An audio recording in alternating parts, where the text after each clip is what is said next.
Hello Aries, welcome to my tarot channel, Tarot by the Intuitive Teacup. Welcome to your tarot reading. Please come into this with an open heart and an open mind. Take away only what resonates for you and please release the rest. Do trust your own intuition above all else because you are accountable and responsible for all your own actions and decisions. Let's go ahead and set the intention to get my Aries gang, all placements in Aries, whoever is watching this. Let's get them some clear, helpful, insightful messages wherever they are at on their spiritual path. All right. Now this card just kind of jumped out. I'm doing a whole spread, so this almost feels like a different message. You have some rest and relax energy. So some of you're being asked to like inhale and exhale, like maybe take a personal day, hit reset, unplug, so to say. There's a call for you to get some rest, maybe to avoid burning the candle at both ends. Yeah, walking away from something that is causing you strife or it feels emotionally blocked right now. If you're all up in your head and you can't stop thinking about it, that's probably a sign that it's disturbing your peace and you should do your best to try and walk away from it and let the dust settle. It might be too fresh to have a better perspective on what's going on. So it's sort of walking away, a different perspective. Being able to detach yourself from something might be healthy at this time. Really focus on getting good sleep too. That's coming through for you, especially in Pisces season. That can be challenging. It's a sign that loves sleep, right? But if you're, for Aries, that can be challenging because, fire and water, right? It's an interesting combination. So anyway, okay. So we're just going to do a general kind of advice or guidance spread here. I did like several rounds of love readings. I think I did like 5 rounds of different readings, and I do them weekly, so check them out. The energies are good for like 2 to 3 months, so check those out if you're interested. We'll see whatever comes out. Whatever wants to come out, I will read for. So the past, you have a love connection. What are the impacts of the past? Ooh, it didn't work out, or something there's trouble, trouble in paradise. So how is Aries feeling? What are the emotions connected to this right now? Oh my God, so many cards. There's your 8 of Cups and the Rest card. All right, so needing to walk away from something again because it's too fresh. There's too much going on. There could have been something shocking or revealing about this that left you feeling like either you're waiting for an apology or feeling like you need to offer an apology, but you're not necessarily ready to do so. You're really, really thinking about this. Emotionally, there's like a lot of turbulence going on. So what are Aries' ambitions or plans? What's going on in the mental sector for Aries? Ambitions or plans for Aries? What's going on there? All right, well, plans is to get happy. You might be thinking about a Leo. It doesn't have to be. What is holding, this is a card of happiness and joy. What is holding Aries back? The Emperor, you're holding yourself back in some capacity. I'm wanting to use the word hung up. You might be hung up on something or just having trouble releasing it, or this is kind of a harsh message. I don't ever want to offend or hurt anyone, especially if you're going through a particularly sensitive or time you're feeling vulnerable, right? But that was your first message out the gate is 8 of Cups is like there's a need to walk away to gain some greater perspective because immersing yourself in the negativity, that's great if you're able to kind of be in that energy of transformation and really processing the emotions. But something about the spread to me says that it's too soon, it's too quick. So it's like we need to remember to come up for air. And it's not to say that walking away is going to solve our problems. It's not like an avoidant type thing of like, ooh, I don't want to touch that wound. It's too sensitive. Eventually you're going to have to, but I think it's about balance. I think it's like you have to rest and restore and kind of like rejuvenate. You got to get yourself back to some sort of, the idea of stability of 4. And in order to achieve some sort of like, okay, I can tackle, new things now, you have to walk away from something that's been very straining for you. There could be another Aries involved that is not particularly helpful to you at this time. And the thing is, when your card comes up in the what's holding you back, sometimes it's just your own habits. Sometimes it's just your own behavior, right? Or it can be the negative traits associated with that card. So Aries has many lovely qualities. I love my Aries gang out there. That being said, there can be an issue of pride or ego attached to Mars energy or something combative, right? It's a Mars-ruled sign, so it can be kind of harsh. It can be kind of severe. It can be cutting when it needs to be. And don't get me wrong, there's a time and a place for that, absolutely. But, Mars is the planet of war, right? It's also the planet of sex. It's a planet of passion. It's the planet of energy and endurance. So, some of those key words I just threw at you, something about that might actually be holding you back. Or with the Emperor, it's like, there's a huge ability to act or even react in a sense because of that Mars energy. But sometimes the way it's depicted here, it's like he's shown in a throne, and I'm wondering, where are you not taking action where you need to be? Because that's something kind of innate in the Aries energy, is to act, is to take charge, to move forward, to pick up the pieces and do something, to feel motivated and empowered and inspired again. And I understand some of you are not feeling that way, clearly, because the impact of this past relationship, this connection, friendship, something with a coworker, whatever it is, it's probably romantic, though, the way it's being shown here. Ooh, it stings a little bit, The impact of it is that it's really holding you back. You're stuck on it a little bit. But your goal is to be free again. Your goal is to feel joy and warmth and happiness. Your goal is to get out there and play and enjoy life again. You'll get there, but yeah, the emotions right now, it's almost like you're tapping at an empty well, if that makes sense. It's like you're trying to get more out of a situation that just can't offer it right now.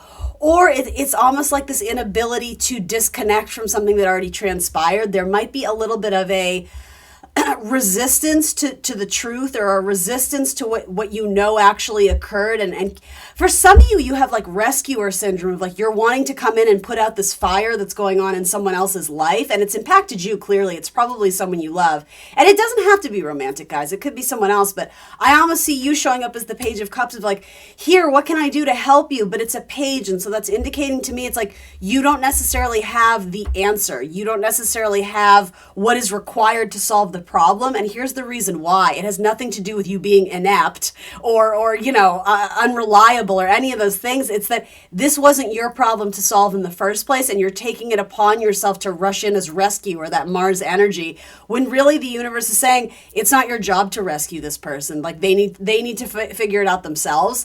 And that can sound like a harsh message, but again, it's not a cold message of like, well, screw them, whatever. It's more the universe saying, no, this person has, don't deny this person their own lessons, their own story arc, because there's something that they kind of need to do for themselves right now. And for some of you, your person chose to walk away because they couldn't participate in this relationship anymore. And a lot of you're taking on this blame or guilt or self-imposed, like, I could have done better, or like shoulda, coulda, wouldas. I think you're looking back at this feeling like, if I'd only done this, or if I'd only said that, or if I just reach out to them one more time. And I think the universe is saying you don't need to worry about that. You didn't necessarily do anything wrong with the Tower. This was going to happen anyway. Yeah, confirmation, right? This was going to happen anyway. And so there's an acceptance. I think that's a key word for you right now, is just acceptance. And again, letting the dust settle. We have to remember that the Tower is also a card of liberation.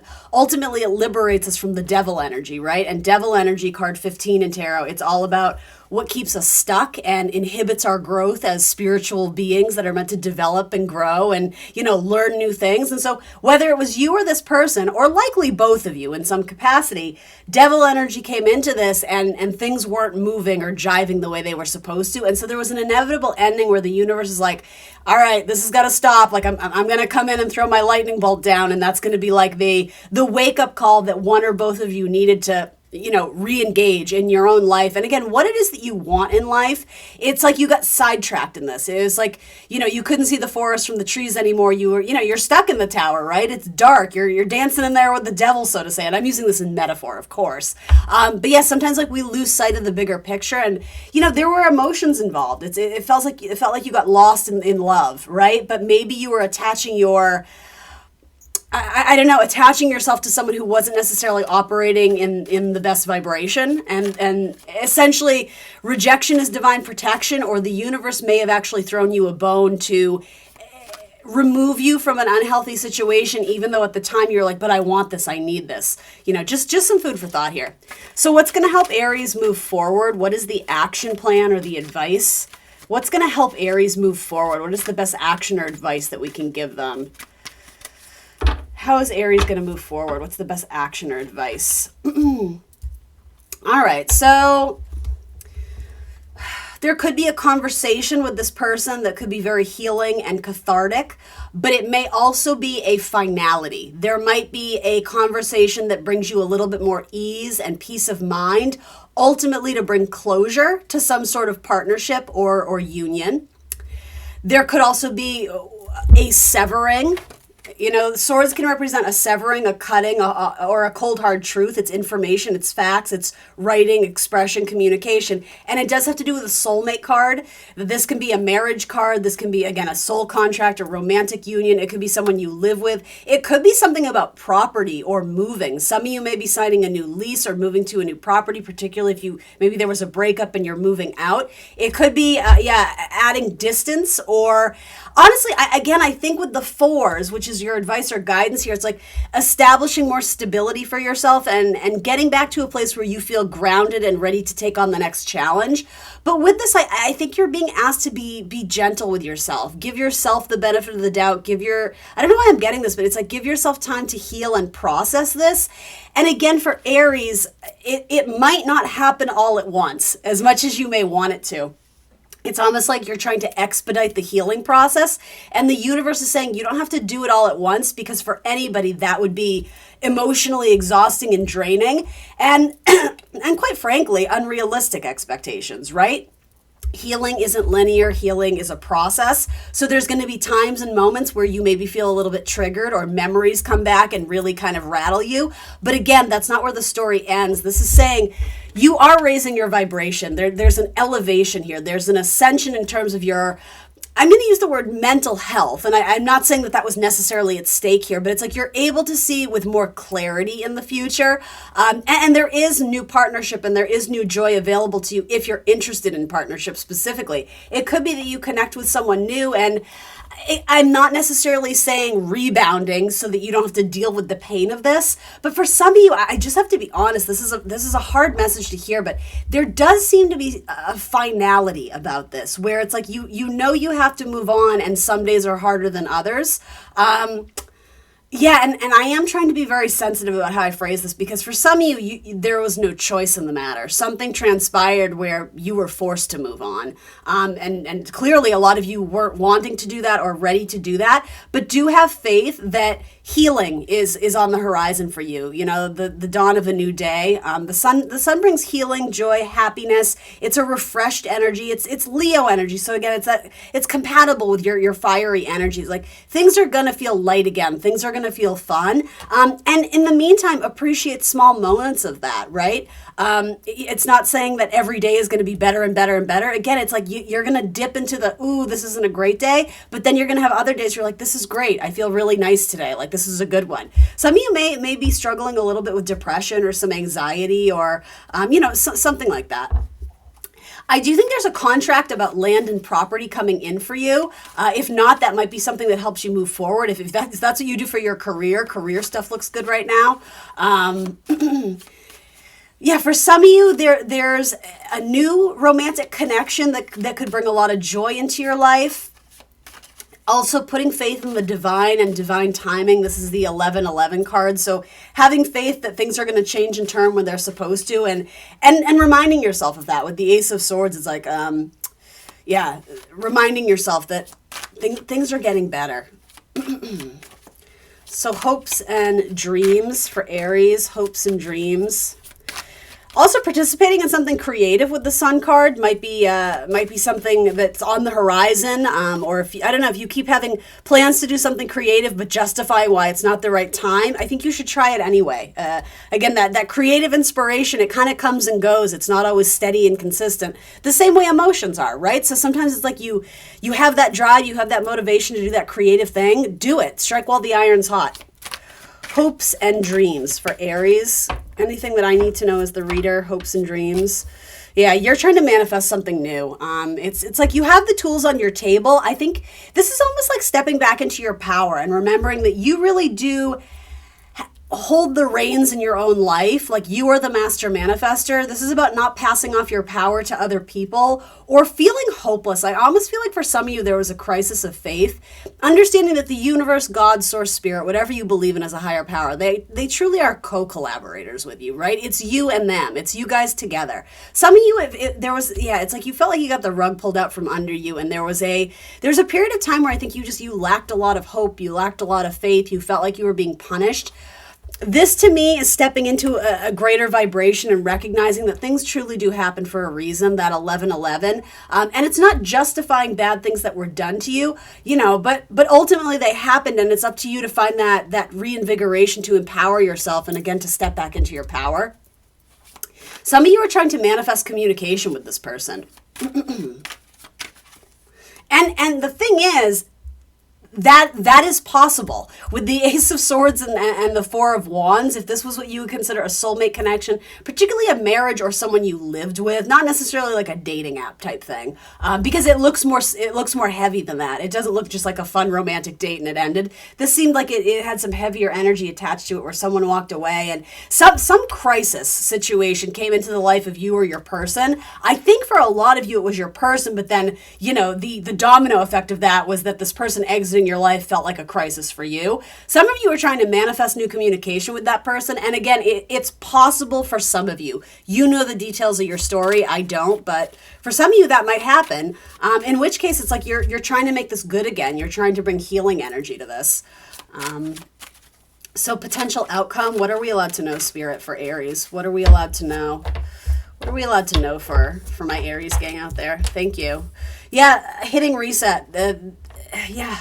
This is like the first card in the tarot deck. So it's brand new, fresh, pure, untainted energy, right? I mean, ideally, that's how we would describe the Fool. This is also a card that suggests you need to take a leap of faith. You need to take a calculated risk with the Magician, right? And again, you're responsible for all your own actions and decisions. But when the Fool energy comes out, you may end up taking a leap of faith that actually, look what he's leaping into, the Sun. It could potentially yield beautiful results. Some sort of creative endeavor, some sort of energy involving children or your own inner child. Again, healing, growth, passion, fun, joy, getting back into hobbies, sports, activities that you used to love. Even something with animals, particularly dogs or horses. Animal therapy might be coming through, or something cathartic about being among children, animals. Again, things that spark joy, things that initiate joy. For a lot of you, I think you are beginning, interesting. You're beginning a new chapter of self-empowerment. And I almost see this symbolically as like a rope cutting, or what do you do? Like when someone's opening a new business, it's like somebody has the giant scissors, like the cutting of the ribbon. I almost see that for you. So symbolically, it's like this is the brand new start of a new life for you. Maybe away from a partnership, or maybe you're embarking on some new career that you finally have the guts and the gusto to go after years of contemplating it or considering it. That's where this comes in, is where maybe you were holding yourself back. Others of you, again, possible, but I don't think it's the majority, that you may try and reinvigorate something in a partnership.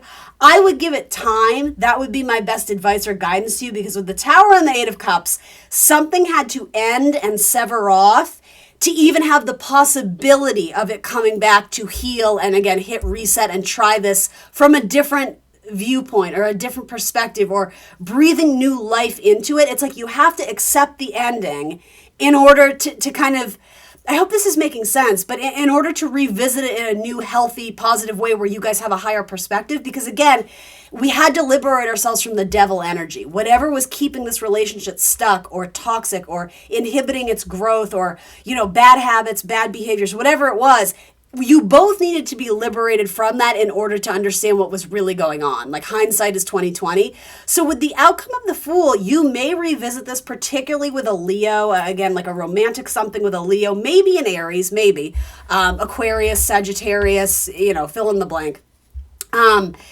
Yeah, some of you may hit reset, but that's sort of the double message here of the Fool, is that it's not totally pure then. It's not totally untainted, essentially because you're revisiting something. However, you're revisiting it with, again, new steam, new gusto, a new sense of purpose in terms of what you guys are hoping to accomplish together.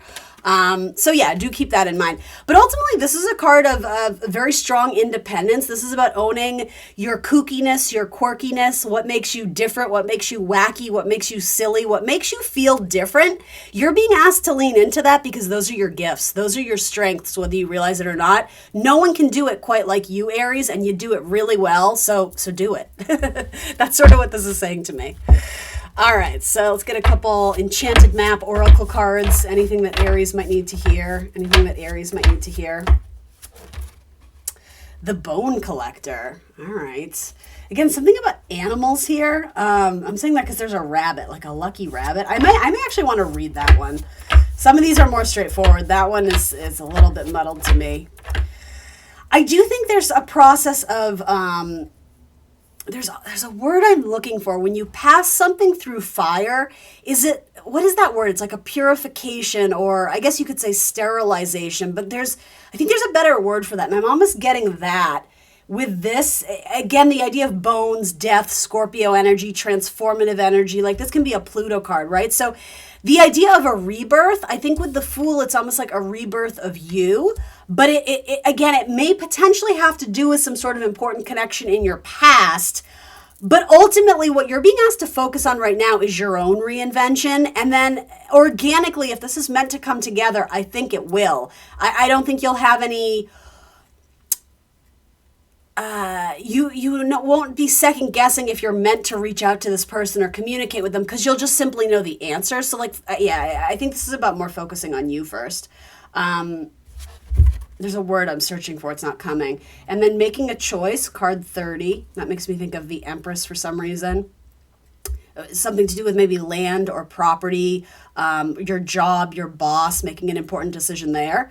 And then card 2, the Gentle Gardener. All right, we are going to read... Let's do the Bone Collector. That one spoke to me the most. And it's card 1. Similar to the Fool, it's like fresh energy. The Gentle Gardener is too interesting. Actually, you have 1, 2, 3. Isn't that interesting? All right, let's see. When the Bone Collector appears, she is asking you to look closely at your circumstances to see if you are fully present or reacting out of past conditioning and the unconscious expectation. Whenever we're wounded, especially when we're young, it's as if something essential is stolen from us. We adapt and accept a version of the truth that then sets us up to behave in a certain way in the future when faced with situations similar to the original event. What we know about ourselves thus becomes influenced by a perception of limitation. You may feel unworthy or without courage. You may see yourself as flawed or unlovable or expect to be criticized. The Bone Collector reminds you that the truth is that you are a powerful being with limitless possibilities. She has kept safe what was stolen from you in the wounding, and is here for you to reclaim it now. You have everything you believe you lack, and the Bone Collector is your inner resource. Act as if you have what you need, and you'll find it. And you'll find that you have it after all. Anything is possible with awareness. The wounds of the past need not define you. Yeah, so again, having everything you need is like the magician, having all the tools on the table. And what was the other thing I was going to mention? Like this optimistic, happy-go-lucky kind of faith in the divine energy. That's very like Fool. Like everything's going to work out for the best. How am I doing for time? Yeah, we're going to call it there. I was going to do one more oracle for you guys. In fact, we'll do the oracle, but I won't read it. There's just some keywords. Healing Waters Oracle for Aries. What's the best card to come out for Aries? Healing Waters Oracle. The Pink Dolphin. Look how happy this card is. So this is about celebration, fun, unbridled joy, and an open heart. All right, so I just want to put that next to the Sun card because those seem very... And something about unbridled joy. There's some scenario coming through about a horse or maybe a Sagittarius. Horseback riding. It could even be a film about a horse. I don't know what that is. It's for some of you. Year of the Horse. I don't know. All right, Aries, that's what I got for you. Thanks for joining me today, guys. Please show me some love and hit the like button. I would greatly appreciate it if you leave a positive comment or an emoji. That would help this reading find a greater audience on YouTube, and it helps my channel grow.